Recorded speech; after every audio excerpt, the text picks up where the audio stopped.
Yes, g'day everyone and welcome to the Dribble podcast, your home of basketball in WA, with an inside look at both the Perth Wildcats and Perth Lynx throughout the 2021-22 seasons. My name is Craig O'Donoghue from the West Australian newspaper, and throughout the year I'm being joined by a host of guests to provide you with as much insight and entertainment as your basketball brain can handle. In this episode we are fortunate to have two huge names in the studio. We are starting with Perth Wildcats Vice-Captain Mitch Norton as he provides some updates on his injury status, and then speak to Perth Lynx import and WNBA star Marina Mabrey. But first, wasn't that a tough pill to swallow for the Perth Wildcats with a double overtime loss to the Brisbane Bullets on Sunday?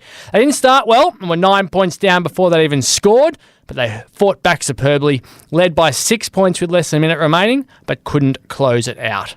Brisbane's rebounding dominance was a key factor, with Robert Franks and Nathan Sobey and Tyrell Harrison all producing double-doubles. Perth's big names gave their all, with Bryce Cotton reminding everyone that you can't keep him quiet for an entire game and he lifts when it matters, while Vic Law was truly stunning after scoring 15 of the Wildcats' 18 points during overtime. But it was to no avail as Brisbane won 97-94. One man who would have loved to have been out there is in the studio with me now, and here he is. Kicks into the corner, Norton firing, filling it up, he scored the first five. Blanchfield dumps it out for Norton. Had all day. That is absolutely epic from Mitch Norton. Mitch Norton, welcome to the Dribble podcast. What an intro. I'll have to get that one off you later. It's been an interesting time for the club. They've had so many things going on, but the weekend was savage, wasn't it, when you lose in double overtime? Never easy. We've seen games against Brisbane go down to the wire so often, and Bryce takes that last shot. This time it went to Vic in regular time. You were in the huddle. What was the talk around then as you work out the final play? I think, that's all up to Scott. We're all just sitting there on the edge of our chairs waiting to see the play that was drawn up, and, it's a shot we wanted. Vic's very capable of taking and making that shot. So I think it's handy. It's a really good problem to have when you have two guys like that can close out a game. I'm just glad they're both on our team, and I know if it goes down to the wire again, I think it might be a different result. When you watched that play taking place, did you feel that they were honing in on Bryce and just expecting it to happen again? I think so. I think I've seen that for years. I think everyone expects Bryce to take the last shot, and rightly so. He's been proven to win games, off his own back. So, it's tough to watch. It's very tough to watch as an individual and as a team guy as well. But at the same time, you can learn a lot from sitting on the sidelines. It's been really interesting to see the mix of players that Scott's had to work with, given that you're not out there and Michael Frazier, the second, wasn't out there, and Matt Hodgson wasn't out there. So Kyle Zunic wasn't used from midway through the third quarter. Kev White had a few seconds on court late, but pretty much wasn't used for most of the last quarter either. So it was Bryce, Vic, Jesse, Majuk, Travers and Blanchfield as the rotation. He's trying to mix and match at the moment, isn't he? And just go, I'll go smaller here where I can and push different guys into different spots. How has it been trying to work it all out?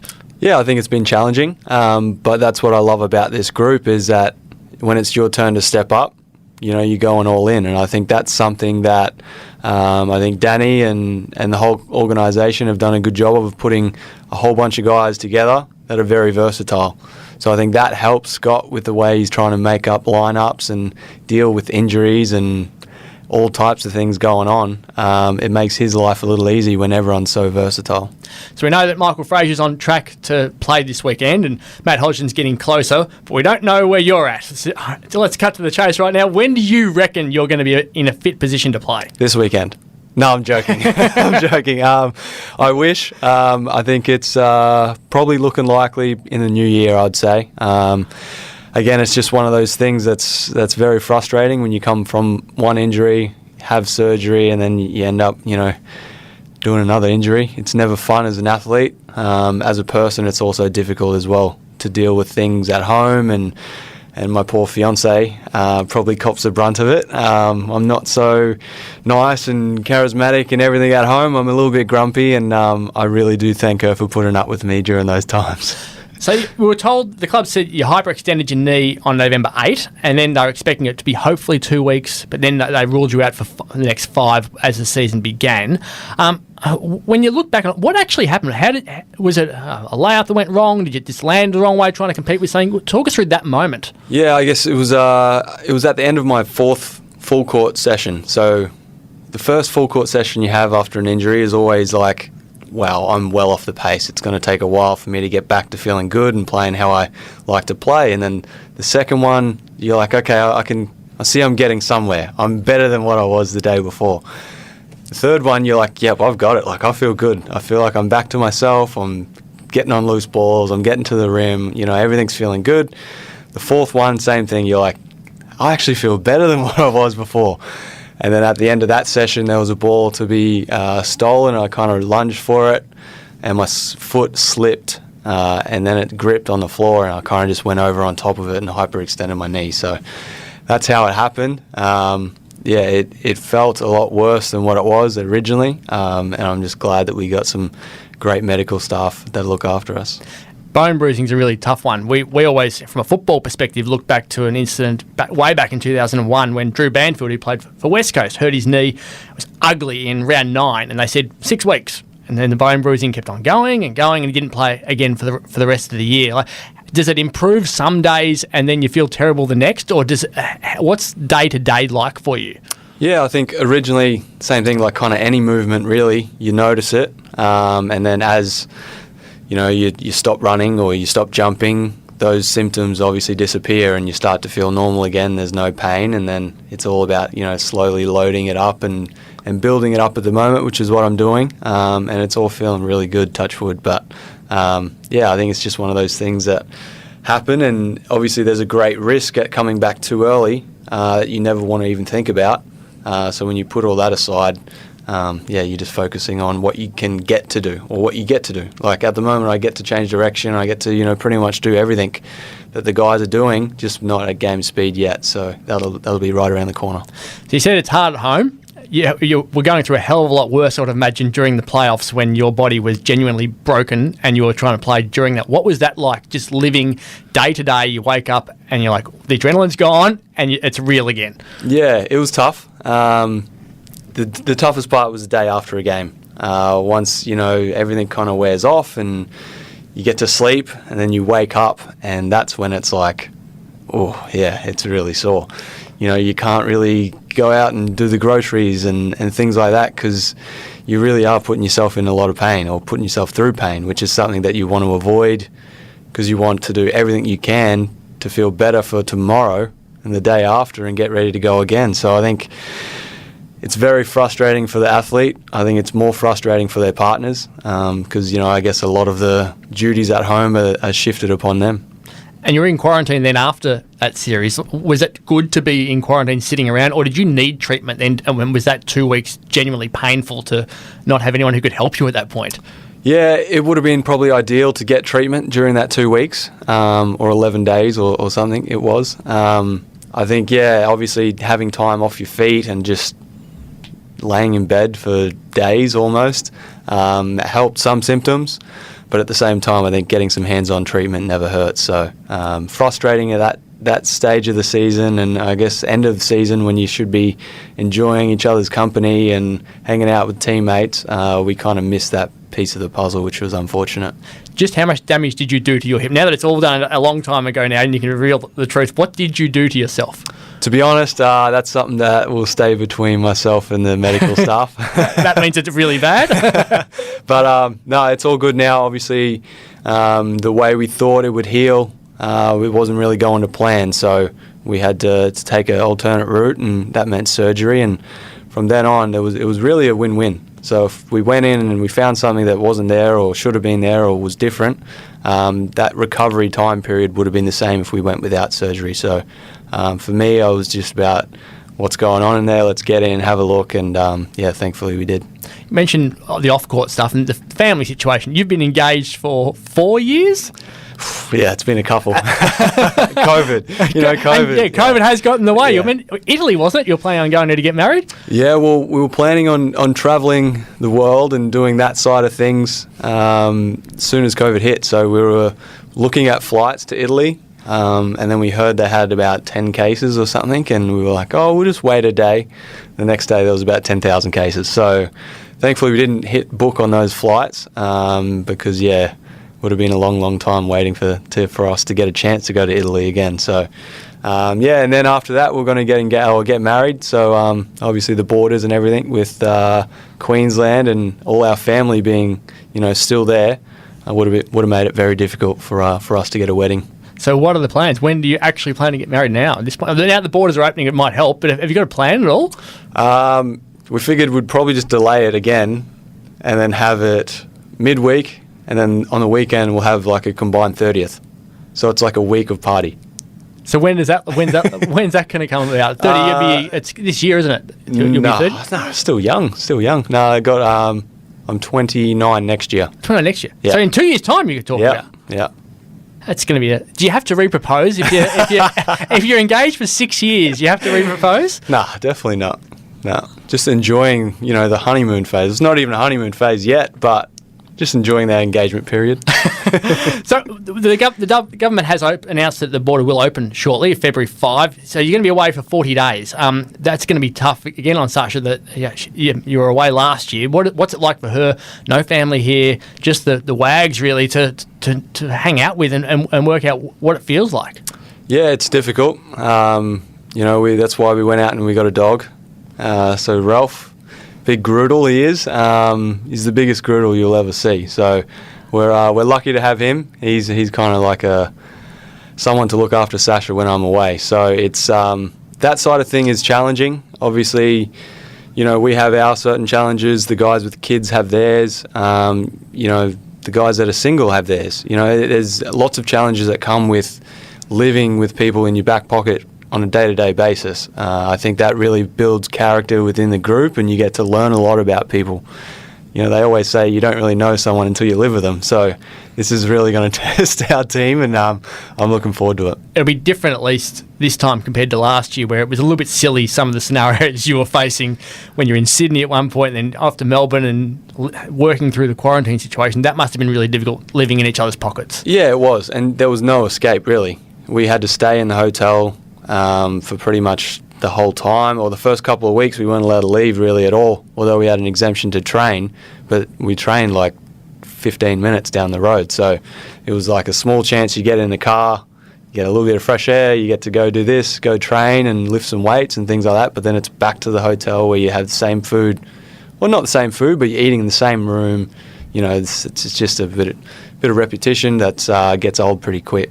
So it's really interesting that you were out of contract at the end of last season. I imagine other clubs would have come for you pretty hard, and you've got family interstate, and you've got friends who are moving all around the place as well, and a vastly different team that was coming in here. That would have had to have gone through your mind, I would have thought, the COVID situation when you're working out, am I going to stay for another 3 years, or am I going to maybe try to get closer to people that I'm really close with? Yeah, I think it's a tough decision. Anyone who says they enjoy free agency are lying. It really is a tricky situation. You're thinking about everything involved, from moving costs, what rent would be here, what Sasha would do if we moved interstate. Like, all these things are real possibilities, and you can't think of the answer like that. And I think I was lucky to be in my position where I didn't want to leave Perth. Never wanted to leave Perth. I love it here. And I think that's kind of, summed up, how I made my decision. I love the city. I love the weather. Everything we do outside of basketball played a massive part. We really enjoy sport. Sasha and I would easily sit on the couch and watch the Test cricket, which I think is hard to find, a girl out there that would enjoy doing that. So I'm very lucky in that regards. But in terms of sport and everything like that, like, Perth's fantastic for it. So I think that's one side that we couldn't fault. So the JackJumpers went and got just about every Wildcat they could find. So the coach, Scott Roth, was an assistant here. Their assistant, Jacob Chance, is an assistant here. Will Magnay, Jared Bairstow, and Clint Steinle, who's the captain, who you were in his wedding party. So that's how tight you two are. How hard do they go at you to try to say, we know you want to stay in Perth, but really, we want you. So what do they do to try to convince you that coming to them would have been better off than staying here? Yeah, I'm not going to go into too much detail about it, because I think, they, whatever they do recruitment-wise is on their hands, and I think, you need to respect that. But, they were fantastic. They were looking at, different options and stuff like that with Sasha for work, and, so they really did have a really good plan, and I think, they had time to prepare for that as well. So I think, recruitment-wise, anytime you have Scott Roth and Jacob Chance, there's some pretty good coaches. It's hard to go away from them, and I think the relationship that we had built from years before, championships before, and things like that, it's always hard to say no to someone because you feel like you're letting one of your best mates down. So I was glad that they were able to respect my decision and were able to move on and still be good friends today. What do you made of the JackJumpers as they've come through? And you would have obviously spoken to Clint and everyone else about it as they've gone. What are you expecting this weekend? Yeah, I think they're a team, and they've said it themselves that everything's a first. It's their first home win. It's going to be, they had their first road win, or they're going to have firsts all year round. So I think for them, it's making sure they're coming in with the right mindset. And again, why not? It can be a first. Fingers crossed it's not going to happen. Win in WA or win in Perth. Everything's a first for them. So I think everything's fresh. They're feeling good, and everything's kind of rolling right now for them. So it's going to be a challenge. Wildcats fans will get a first this weekend. They'll see Michael Fraser the second for the first time. Yeah. Tell us a bit about him, because he looks really exciting. We just haven't had the opportunity to see him healthy yet. Yeah, I think he could be a great part for us. A big piece. I think defensively he can be up and in and really get under guys' skin, and I think that's something that I really appreciate as a defender. So I think, offensively as well, I think he's going to have games where he can just blow teams out of the water, which is something that I'm excited by, and I think everyone in Perth should really be keen and keeping an eye out for Mike. Now, we have the Dribble Podcast MVP award here, where we announce the 3, 2 and 1 each week. I'm sure Michael Fraser II and Mitch Norton will both appear in this at different points throughout the season. But on the weekend, we went 1 vote to Bryce Cotton, who had obviously a slow start and missed his first 11 shots, but finished with 19 points, 5 assists and 3 steals. 2 votes went to Majuk. Influential all game, gave the team an amazing presence with 14 rebounds, including 5 on the offensive glass, and also scored 9 points. And then 3 votes was Vic Law, 29 points for the game and 15 in overtime. He couldn't really have done a hell of a lot more to help lift the Wildcats to victory. But we also have a thing here called This or That. You can't sit on the fence, you have to make an actual decision. And the question for This or That this week is all about the push and shove that we saw on the weekend. Both derbies in Victoria and New South Wales got a little bit heated. The Phoenix forced a turnover at halfway. Oh, yes, sir. Yes, Quick, sir. took a Yes, body. Oh, here we go. And Mason Peatling barrels in onto it. And tempers have flared in throwdown 13. Really silly stuff by Peatling. Not necessary. Hellacious dump by Mitch Creek. Spectacular.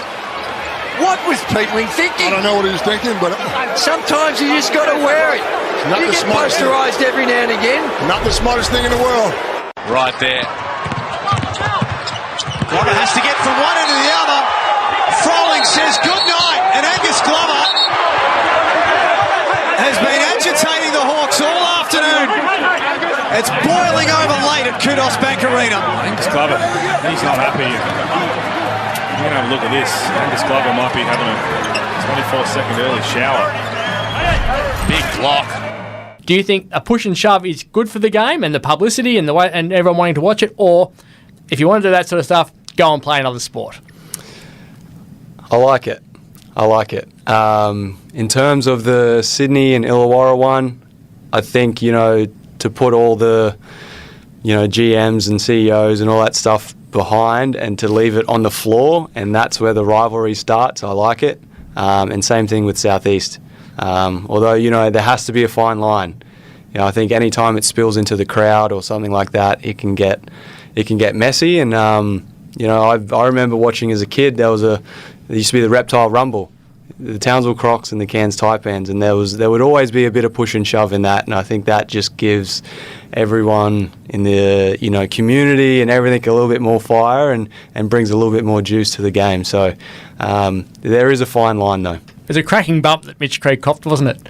It was, yeah. Yeah, so it's interesting. There's a lot of investigations going on with that and a lot of charges that are about to be laid, or have been laid, and we'll see what comes from there. Well, look, we really appreciate you coming in. It's been a difficult couple of weeks for you. It's been a difficult few months, really, when you consider your injuries, and you provided a really good insight into what it is like living as a professional athlete with injuries at home, away from family. So thank you very much for coming in. We really appreciate it, and good luck with your recovery. No worries. Thanks for having me. And now it's time to enter the lair with this lady. Mabrey, they went underneath the screen. She makes it look so easy. If we're going down an alley, I want Marina Mabrey next to me. Mabrey on the right, plants the foot, lets it fly, got it! Yes, she is a WNBA star for the Dallas Wings, an NCAA championship winner with Notre Dame, a top 20 draft pick, and now a Perth Lynx import. Marina Mabrey, welcome to the Dribble podcast. Thank you so much. I'm really happy to be here, excited to talk about the game. It's been an eventful time for you in Perth. You haven't been here long, and you've already had a fire where you live. Talk us through what's been going on. Yeah, I mean, first start off with quarantine. That will challenge you mentally. And then get out and someone lights the grocery store on fire in the middle of the night. So it's been eventful, but hey, just stay in the present. So it was a little bit scary when the alarms went off, because I saw, like, at first there was nobody outside, and then when I got out there, everyone was, like, walking really fast. So I was like, it's not a drill. And then to see, like, the flames, and I also, being my nosy self, I went up and asked the guy who was working at the counter what happened, and I got, like, the full story. And I don't think that helped my mental to know someone actually lit it on fire. It wasn't just a mistake. So you mentioned then that you got through the quarantine side of things already. It was good news really yesterday from a Lynx perspective with the WA government announcing that the border will open on February 5. You're going into state for a month to play in Victoria, and your last game is February 6, which means you get to come back and not have to quarantine. How much of a relief was it to not have to go through it again? Yeah, that was a bit of anxiety, thinking I may have to come back and do the quarantine all over again. So I'm happy Perth found a way to open up their borders so the athletes can travel freely and do the job they love to do. One of the really cool parts about you coming to Perth is that you're coming with a former teammate, Jackie Young, who you played with at college. You don't play with her in the WNBA anymore, but you won a championship together at college. So that must be really powerful for you to get back together and try to have more success in the professional era. Yeah, I'm getting the goosebumps thinking about it. Jackie's a special person, whether she plays basketball or not. She's like a sister to me, so I'm happy to have somebody here so far away from home, yet feeling so close because Jackie's here. And then just on the court, she's just such a competitor. She's so good at what she does. I always say she is like one of the main reasons we won the championship. She had 32 against Connecticut when we played them, and we wouldn't have made it to where we were without her. So I know she's going to be a big part of our team this year and a big part of the reason we have success. 3 seconds for a national championship or overtime.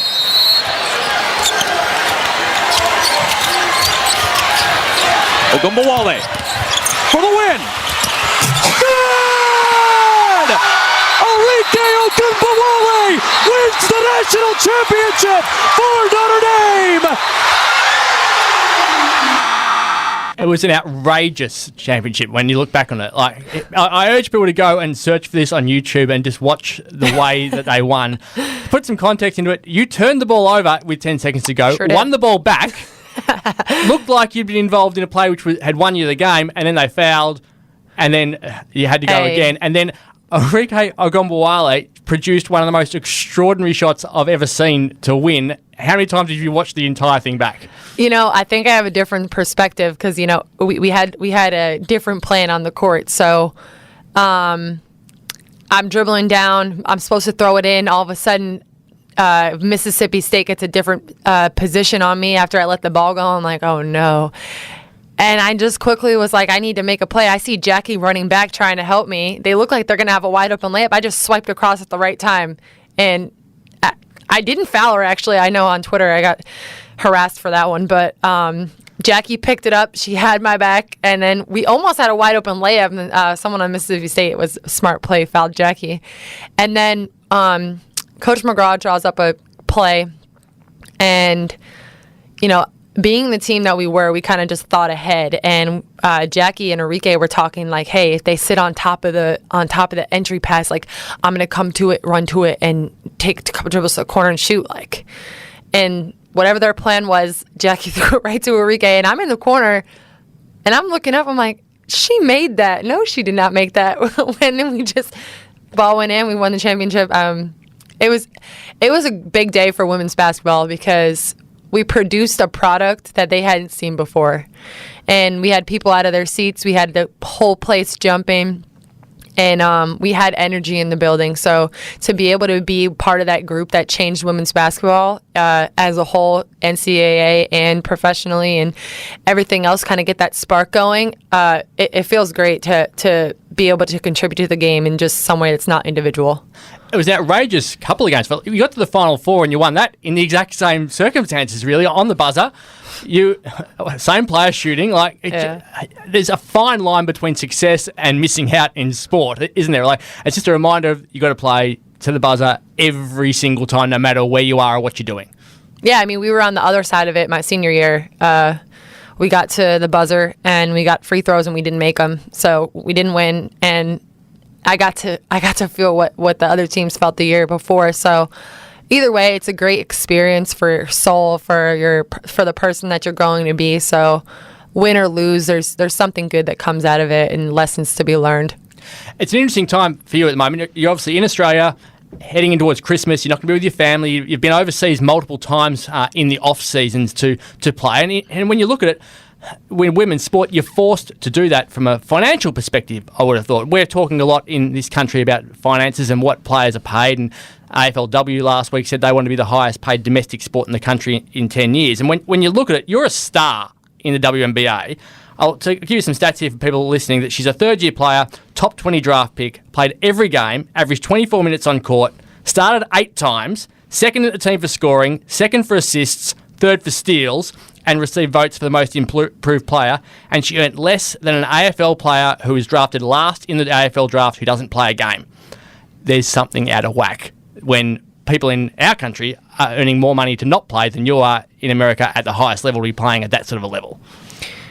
Yeah, I mean, obviously just looking at it from a gender perspective, it seems unfair. It seems like we're doing the same amount of work and so on. But at the end of the day, there is a business side to it, and if we got to get fans in seats, we got to create more revenue somehow.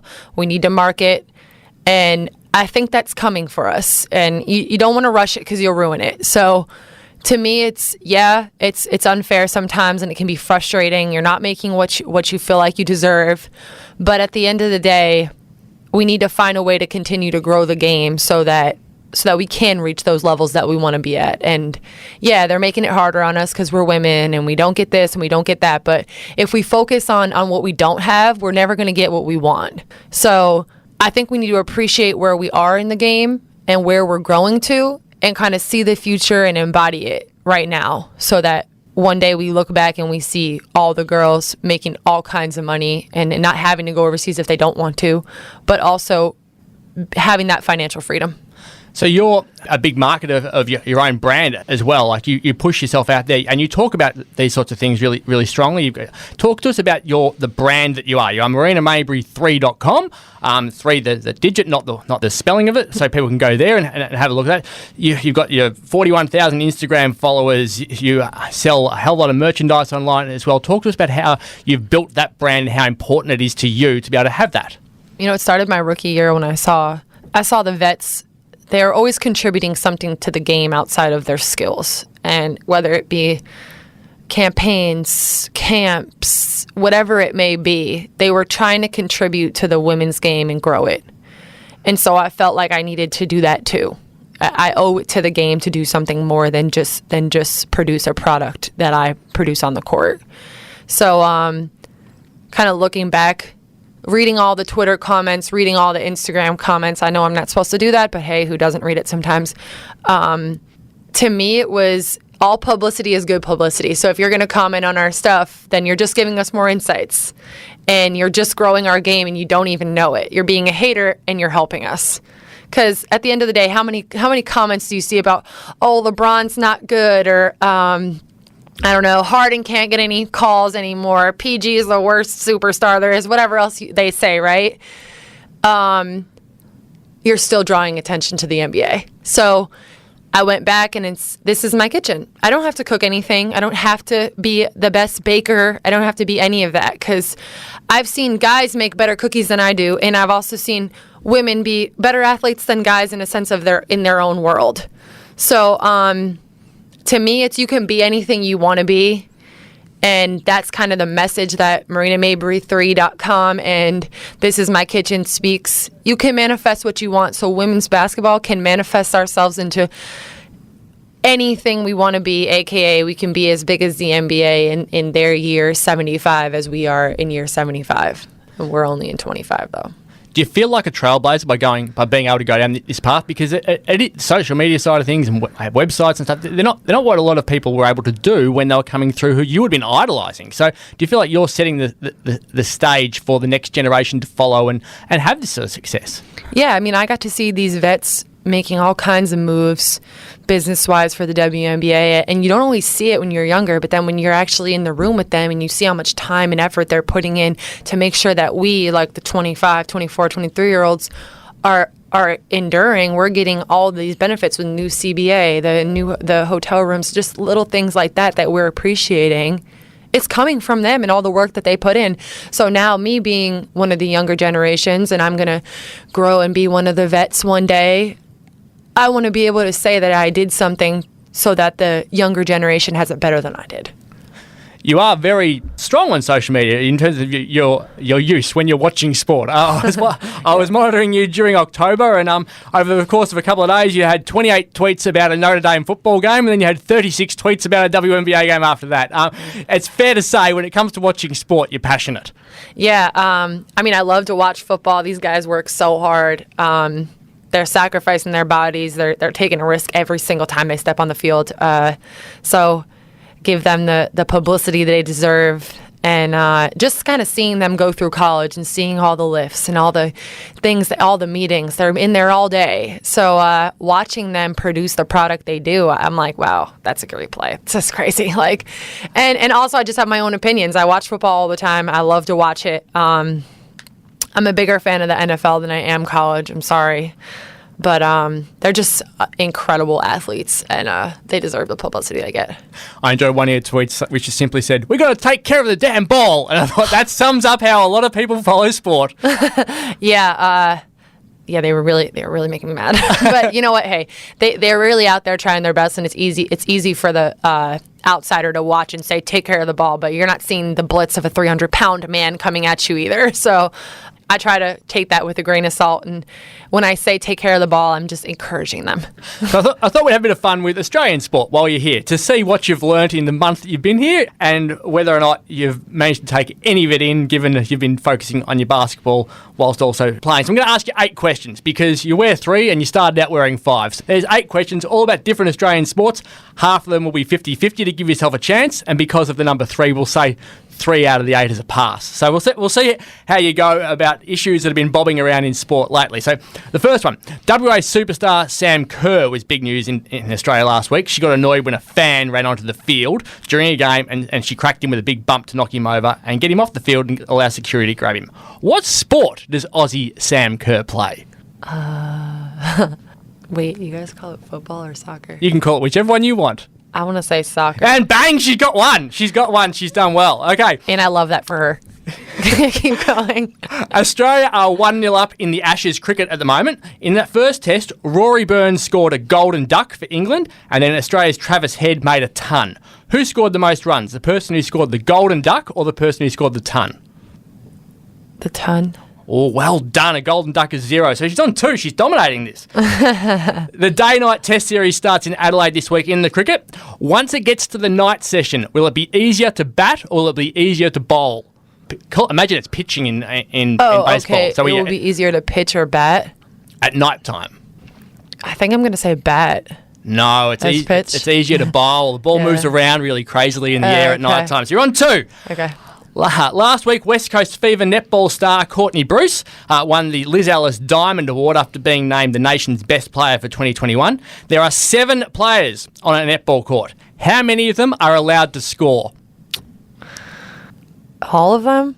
No, only 2, believe it or not. There's only 2 players on the court who are allowed to score, and they wear bibs to let everyone know what position they play and whether they're not allowed. So why would you guard anybody else?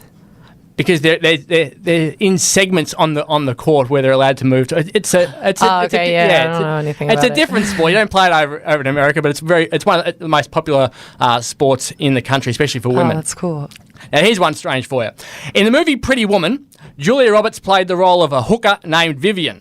In Australia, Cameron Smith was named Hooker of the Year 9 times during his outstanding career. What sport did he play?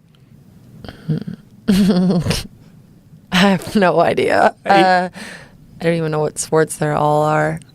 Basketball? No, he's a rugby league player. Was Australia's captain. Was the best player in the country for a long time. You're making these questions really hard. Okay. Let's see how we go with this one. Your general manager who is sitting here listening to us, Brent Dawkins, previously worked for the AFL team, the Fremantle Dockers. Name their arch rival. She's looking over trying to get hits. The Eagles. The Eagles, well done. Oh, that was very good work from the room next door. Very good work. No one said I couldn't use any help. No. Okay, so I think you've already passed, which is a good thing. So we've got 2 more to go. We have a phrase in Australia where we say a player was B-O-G, bog. Is B-O-G, bog, a good thing, or did you suck if you played B-O-G? Yeah, it's a good thing. It's a good. You got a thumbs up in your ears. Yes, best on ground. That stands for. Okay. And finally, this weekend, the Tasmania JackJumpers are coming to play the Wildcats at RAC Arena. A JackJumper is an Australian venomous ant that can jump 4 inches high to attack its prey. Am I being fair dinkum about that, or am I absolutely making that up? I truly hope you're making it up. It's true. That's what a JackJumper is. It's a venomous ant from Tasmania, so you don't have to worry about it over here, that jumps about 10 centimetres high in Australian definitions to attack its prey. I'm tired of hearing about the venomous creatures around here. Yeah, I believe you're going to Caversham next week or in a couple of days to meet some of our creatures. I believe I'll be locked in that hotel room. Well, you've done well with that. You've done extremely well. You've passed. You've well and truly passed. So that was a very strong performance by you. So let's get back to more basketball-y sorts of issues and yourself. You're from a big basketball family. Tell me a bit about that and how successful your family have been over the years. I mean, my brother, Ryan, he plays at number 5 team in the country at Laulu. He's amazing player. And then my 2 sisters are at Notre Dame right now. My one sister's an assistant coach there. My other sister plays there. And then my brother was a Division II All-American for 2 years. So we had all kinds of family workouts, games, anything you could think of, we played basketball for. And we have a couple parks we're known to in New Jersey. You can always find us there. My parents are still tied in the basketball world. My mom works at a College Achieve, small school for kids, and she teaches them how to play basketball. She mentors them. She's there to help them navigate their way through sports in school, no matter where they come from. So that's kind of what she's dedicated to. And then my dad is a great athlete, so he kind of teaches people how to run, jump, stuff like that he was so good at when they did triathlons. So my family's just really athletic and tied to the basketball world. And I'm just really grateful for that, because you always have problems or anything, good things, bad things, to bounce off your siblings, because they all get it and you get a different perspective from everybody. My brother's a trainer. My mom knows exactly what to say and when to say it. And then you got my sister who's a coach. She'll give you the coaching points. And then you have my little brother and I always say we have a great bond. We're like the same person in different bodies. So anytime I can always tell what he's feeling in the game, and he can tell what I'm feeling. So I'm just really grateful to have a brother like that I can always depend on and know he knows exactly what I'm talking about, and I know how he feels and stuff. So it's cool to have a family like that. You'll obviously miss not being with them over Christmas. Yeah, but our family's so used to traveling and being away from each other. My brother lives at school all day, every day. So I wouldn't be able to see him anyway. And then my sister's always working. She's doing scouts. She's one of the hardest working coaches in America. So she was top 30 under 30. So she's on her way up to be something super special. She's always working. And then, you're in college. Dara's still in college doing what she does. So everybody's all spread out. So I think we all kind of find a way to bond and connect together over the holidays without having to actually physically be there. The Lynx haven't started playing yet. As I said, you don't start until next year, but you've had some training sessions to work out teammates. Who's really impressed you at the moment, given that you wouldn't have known any of them before you arrived? Honestly, they all have something they're super good at, and they all contribute in their own way, whether it be down to being a great teammate or being a great shooter, a great passer. I can't point out any single player that's done anything that I would say, but everybody has their special niche, and that's what I think makes the Lynx so good. We have weapons for everything. And what are fans going to notice about you when you finally get out into the court and they can see you play? What are they going to go, that's what she does on court? Well, I'm probably a scorer, but I think just more like I'll do anything it takes to win. So if it means I need to play great defense, or I need to get a block, or I need to get rebounds or assists, or it's not my night and I need to find somebody else, like that's what I'm here to do, like help us win. Now, we have a segment on the Dribble podcast called This or That. You can't sit on the fence. We ask a question. You've got to jump to one side and have an opinion. So we heard in the intro that commentator would have liked to have walked down a dark alley with you if there was a scrap going on. And there was plenty of push and shove going on the weekend in the NBL, in both the New South Wales and the Victorian derbies. Do you think a bit of push and shove is good for the game? Or if you want to push and shove, you should go and play a different sport? Which of those two, this or that? Yeah, I mean, I think push and shove is good. It's you see so much in America, like teed up for something so small, like emotional, especially on the women's side. Like there's a certain way that people think you're supposed to act, and you're held to an expectation and a standard that who created, who made that? Because women show emotion probably more than men, so it doesn't really make a lot of sense that we would be held to a different standard. So to me, I think push and shove is good for the game. The fans want to see competitiveness. They want to see the will to win. So to me, as long as you're not dirty and trying to hurt somebody, I'm with the push and shove. I'm looking forward to watching you play. This is going to be fun. Well, look, thanks very much for coming in. I really appreciate you joining us on the Dribble podcast. Remember, everyone, keep logging on to thewest.com.au for all your basketball news and pick up your copy of the West Australian. Thanks to Marina for coming in. Thanks to Mitch Norton for also coming in. And thanks to the wonderful Kate Ryan for all of her outstanding production work. We couldn't do these sorts of things without our wonderful producers. We'll be back next week on the Dribble podcast. Stay tuned to thewest.com.au. Thanks for your time.